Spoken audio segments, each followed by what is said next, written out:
Hi everyone, welcome to our channel. Let's learn daily. இந்த வீடியோவில் நம்ம என்ன பார்க்க போகிறோம் அப்படின்னா 11th ஸ்டாண்டர்ட்லேருந்து லெசன் 3ல இருக்க எக்ஸாம்பிள் சம்ஸ் தான் பார்த்துட்ருக்கோம். ஸோ ஆல்ரெடி நிறைய எக்ஸாம்பிள் பார்த்துருக்கோம். அந்த சம்மையும் போய் மறக்காமல் செக் பண்ணி பார்த்துக்கோங்க. ஸோ இன்றைக்கி பார்க்க போகிற சம் பார்த்தீங்கன்னா எக்ஸாம்பிள் நம்பர் 20. ஸோ 20 கொஸ்டின் என்னென்னு பார்ப்போம். A block of mass m slides down the plane inclined at an angle 60 degree with an acceleration g by 2. ஒரு இன்க்ளைன்டு பிளேன் இருக்குது, அதில் ஒரு ஆப்ஜெக்ட் வந்து வச்சுருக்காங்க, அதோடைய மாஸ் வந்து எம், ஒரு பிளாக்கு. சரியா? அந்த இன்க்ளினேஷனோட வேல்யூ 60 டிகிரின்னு கொடுத்துட்டாங்க. ஆக்சிலரேஷனோடைய வேல்யூ ஆக்சிலரேஷன் டியூ டு கிராவிட்டியில் பாதி இருக்குன்னு சொல்லி கொடுத்துட்டாங்க. Find the coefficient of kinetic friction. Kinetic ஃப்ரிக்ஷனுடைய கோஎஃபிஷியன்ட் வேல்யூ என்ன அப்படின்னு சொல்லி கேட்டிருக்காங்க. ஓகேவா? ஸோ இங்கே அந்த பிளாக் வந்து சர்ஃபேஸ் மேலே மூவ் ஆகிறதுனால தான் கைனடிக் ஃபோர்ஸ் வந்து வந்திருக்கு, கைனடிக் ஃப்ரிக்ஷன் வந்து வந்திருக்கு. சரியா? ஸோ ஃபஸ்ட்டு டயக்ராம் பார்த்துடலாம். ஸோ டயக்ராம் வந்து நம்மளாக தான் போடுற மாதிரி இருக்கும். ஸோ ஒரு inclined plane,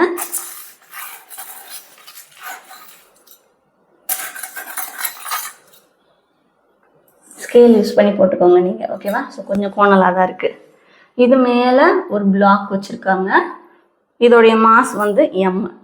so gravitation force எப்பயும் டவுன்வர்ட் டைரக்ஷனில் தான் ஆக்ட் ஆகும். ஸோ இது எம்ஜி. ஓகேவா? ஸோ அப்போது இந்த சர்ஃபேஸ் படி பார்க்கும்போது எம்ஜி ரெண்டு காம்பனண்ட்டாக பிரியும். இந்த சைடு ஒன்று, அதே மாதிரி அந்த சர்ஃபேஸ்க்கு பேரலாக ஒன்று. சர்ஃபேஸ்க்கு பேரலாக போகிறது எம்ஜி சைன் தீட்டா, பர்பெண்டிகுலரில் இருக்கிறது எம்ஜி காஸ் தீட்டா. மேலே வந்து என்ன இருக்கும் உங்களுக்கு, நம்ம இதை இங்கேருந்தே போட்டுருவோம், ஆப்ஜெக்டோட சென்டர்லேருந்தே போட்டுடலாம். ஸோ உங்கள் புக்கில் அப்படி தான் போட்டிருக்கோம். ஓகேவா? ஸோ மேலே இருக்கிறது என்னது, நார்மல் ஃபோர்ஸ். இந்த டைரக்ஷனில் எந்த மூவ்மெண்ட்டுமே இல்லை, அதாவது இப்படி மூவ் ஆகலை, இப்படி தான் உங்கள் ஆப்ஜெக்ட் மூவ் ஆகுது. அப்போ இந்த ரெண்டு ஆரோவும் ஓரளவு ஈக்குவலாக போடுங்க, ரொம்ப வித்தியாசமாக போடாதீங்க. இது நார்மல். அப்புறம் கைனடிக் ஃப்ரிக்ஷன் வேல்யூ போடணும். ஸோ கைனடிக் ஃப்ரிக்ஷன் வந்து ஆப்ஜெக்ட் மூவ் ஆகிற டைரக்ஷனுக்கு ஆப்போசிட் டைரக்ஷனில் இருக்கும். ஓகேவா? இதுதான் எஃப் கைனடிக். இவ்வளோ நேரம் எஃப்எஸ்னு முன்னாடி உள்ள சம்ஸ்லாம் பார்த்துருப்போம். இங்கே வந்து என்னது கைனடிக் ஃப்ரிக்ஷன், அதனால் எஃப்கேன்னு சொல்லி போட்டிருக்கோம். ஸோ இப்போது அலாம் எக்ஸ் ஆக்சிஸ்லேயே ஒய் ஆக்சிஸ்லேயே உங்களுக்கு என்ன வருதுன்னு பார்க்கணும். ஸோ நமக்கு எக்ஸ் ஒய் எல்லாம் எக்ஸ் ஆக்சிஸில் என்ன கிடைக்குது, எஃப்கே. இது ஆப்போசிட் டைரக்ஷனில் இருக்குது, minus MG sine theta equal to, apply Newton செகண்டில் அப்ளை பண்ணிங்கன்னா என்ன வரும், டோட்டல் ஃபோர்ஸோட value equal to MA. But given படி ஏவோடைய வேல்யூ ஜி பை 2. ஞாபகம் வச்சுக்கோங்க, A equal to G by 2. ஓகேவா? ஸோ அப்போது இன்க்ளினேஷன் வேல்யூ பார்த்தீங்கன்னா 60 டிகிரின்னு கொடுத்துருந்தாங்க. அப்போது சைன் 60 டிகிரின்னு மாற்றிக்கலாம். ஓகேவா? ஸோ இதுதான் உங்களுக்கு அது இருக்கிறது மெயினாக.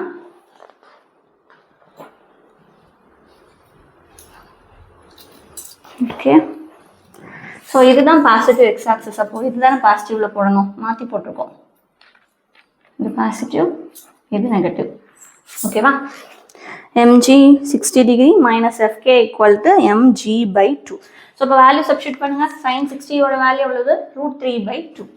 அப்போது √3/2 mg minus fk equal to mg by 2. இங்கே ஏன் நெகட்டிவ் சைன், இங்கே ஏன் பாசிட்டிவ் சைன் புரிஞ்சிருக்குன்னு நினைக்கிறேன். திஸ் இஸ் எல்லாம் எக்ஸ் ஆக்சஸ், இது நெகட்டிவ் எக்ஸ் ஆக்சஸில் வரதுனால இதுக்கு தான் நெகட்டிவ் சைன் போடணும். ஃபஸ்ட்டு இதில் நான் மாற்றி போட்டேன், நார்மலாக எப்பயும் போடுற மாதிரியே போட்டேன். சரியா? இதுலேருந்து எஃப்கேக்கு பதிலாக நீங்கள் ரீஅரேஞ்ச் பண்ணிங்கன்னா என்ன கிடைக்கும், FK equal to MG by 2. இங்கே ஆல்ரெடி நெகட்டிவ் சைன் இருக்குது, அதுவும் எங்கிட்ட வந்துச்சுன்னா மைனஸ் √3/2 எம்ஜின்னு சொல்லி வந்திருக்கும். பட் ஆக்சுவலாக நமக்கு சைனை சேஞ்ச் பண்ணும். இந்த மைனஸ் சைன் அங்கே போச்சுன்னா FK equal to √3/2 mg minus mg by 2. mg காமனாக இருக்குது, காமனாக எடுத்துருங்க. அப்போ mg இன்ட்டு √3/2 minus 1/2. ஓகேவா? இப்போ சால்வ் பண்ணிங்கன்னா என்ன கிடைக்கும்? √3ன்றதுனால ஒன்றும் பண்ண முடியாது. √3 - 1 சேர்த்து எழுதிட்டு ஹோல் டிவைடட் பை 2 போட்டுடலாம். இதுதான் எஃப்கே உடைய வேல்யூ. ஓகேவா? ஸோ நெக்ஸ்ட் என்ன பண்ணணும்? நம்ம மியூகே உடைய வேல்யூ தான் நமக்கு கண்டுபிடிக்க சொல்லியிருக்காங்க. ஸோ மியூகே உடைய வேல்யூ எப்படி கண்டுபிடிக்கணும்? இன்னொரு சைடு நமக்கு இதை யூஸ் பண்ணி எஃப்கே கண்டுபிடிச்சிட்டோம்.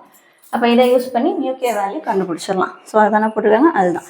ஸோ இப்போ எல்லாம் ஒய் ஆக்சிஸில் பார்த்தீங்கன்னா மூவ்மெண்ட் எதுவுமே இல்லை. ஸோ அதுபடி போட்டிங்கன்னா எம்ஜி காஸ்டீட்டாவுடைய வேல்யூ நார்மலுக்கு ஈக்குவல். இங்கே உங்களுடைய ஆப்ஜெக்ட் மூவ் ஆகலை, ஆக்சுவலாக ஆக்சலரேஷன் வேல்யூ 0. பட் நமக்கு என்னுடைய வேல்யூ கொண்டு வரணும் அப்படின்றதுக்காக எம்ஏவுடைய வேல்யூ போட போகிறோம். இப்போ mg/2. ஓகேவா? அவ்வளோதான். ஸோ அப்போது FK equal to mu K N value என்னது? mg/2. அப்போ மியூகே mg/2 அப்படின்னு சொல்லி கிடச்சிருக்கோம். ஸோ இப்போ நமக்கு மியூகே mg/2ன்னு சொல்லி வந்துருச்சு. மியூகே தான் வேணும். அப்போது மியூகே ஈக்குவல் டு 2 இங்கிட்ட வரும், fk/mgன்னு சொல்லி கிடச்சிருக்கோம். mg/, இதை கீழே வச்சுக்கோங்க, கேன்சல் ஆயிரும். ஓகேவா? ஹோல் டிவைடட் பை 2 இருக்கு. fk வேல்யூ என்னது?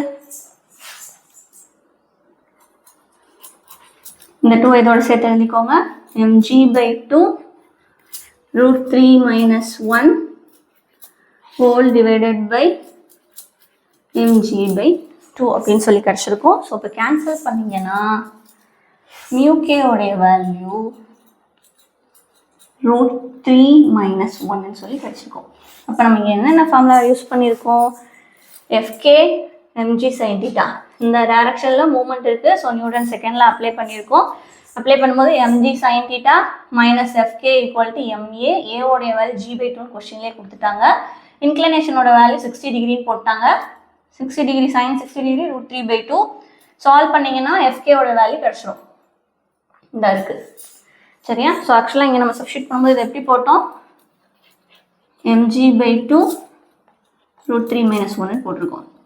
ஓகேவா? ஸோ இன்னொன்று என்னது? mg காஸ்டீட்டாவோட வேல்யூ என்னுக்கு ஈக்குவல். இந்த டைரக்ஷனில் மூவ்மெண்ட் இல்லை, ஸோ அக்ஸலரேஷன் இஸ் 0. பட் நமக்கு என்னோட வேல்யூ வேணுன்றதுனால mgன்னு போடுவோம், ma போடுவோம். ஆக்சுவலாக ஏன்றது g/2ன்றதுனால இப்படி போட்டாச்சு.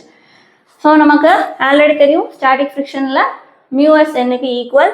ஸோ இங்கே கைனடிக் ஃப்ரிக்ஷன்றதுனால எஃப்கே ஈக்குவல் டு மியூகேஎன்னு போட்டாச்சு. ஓகேவா? அப்போ மியூகே என்னோட வேல்யூ mg/2. அப்போது இதை மறைச்சிருங்க, இதை ரெண்டை வச்சு செய்ய போகிறோம். நமக்கு மியூகே தான் வேணும். அப்போ fk/mg/2ன்னு சொல்லி கிடச்சிருக்கும். எஃப்கே வேல்யூ இங்கே கண்டுபிடிச்சிட்டோம். அதையும் சப்ஸ்டிட் பண்ணினா முன்னாடி இருக்க அந்த mg/2 இதில் இருக்க mg/2 கேன்சல் அவுட் ஆகி ரிமைனிங் இருக்க √3 - 1 தான் மியூகேயோடைய வேல்யூ. ஸோ இதுதான் உங்களுடைய கோஎஃபிஷியன்ட் ஆஃப் ஸ்டாட்டிக் ஃப்ரிக்ஷனுடைய வேல்யூ. ஸோ இந்த டயக்ராமில் இருந்தால் நம்ம ஃபுல்லாக எடுத்து செஞ்சுருக்கோம். ஸோ டயக்ராம் உங்களுக்கு புரிஞ்சிச்சுனாலேவும் இந்த சம்மும் ஈஸியாக சால்வ் பண்ணிடலாம். ஓகேவா? ஸோ ரொம்ப இம்பார்ட்டன்ட் சம் கிடையாது, பட் நிறையா தடவை கேட்டிருக்காங்க. பார்த்துக்கோங்க, இதில் செஞ்சு பார்த்துக்கோங்க. ஓகேவா? ஸோ உங்களுக்கு எக்ஸாம் கிடையாது அப்படின்ற மைண்ட் செட்டில் பார்க்காதீங்க. எத்தனையோ பேர் ஜேஇஇ நீட் இருக்காது எழுத தான் செய்வீங்க. ஸோ கண்டிப்பாக யூஸ் ஆகும், வேஸ்ட்டாலாம் போகாது. இது நெக்ஸ்ட்டு நீங்கள் ஃபர்தராக ஹையர் ஸ்டடீஸ் போகும்போதும் யூஸ் ஆகும். பேசிக் தான் இது எல்லாமே, நீங்கள் 11th 12th படிக்கிறது. அதனால் கண்டிப்பாக படிங்க சரியா? ஸோ எக்ஸாம் இல்லை அப்போ படிக்க வேண்டாம் அப்படின்லாம் நினைக்காதீங்க. ஸோ இந்த சம்மில் டவுட் ஏதாவது இருந்தால் கேளுங்க. தேங்க்யூ.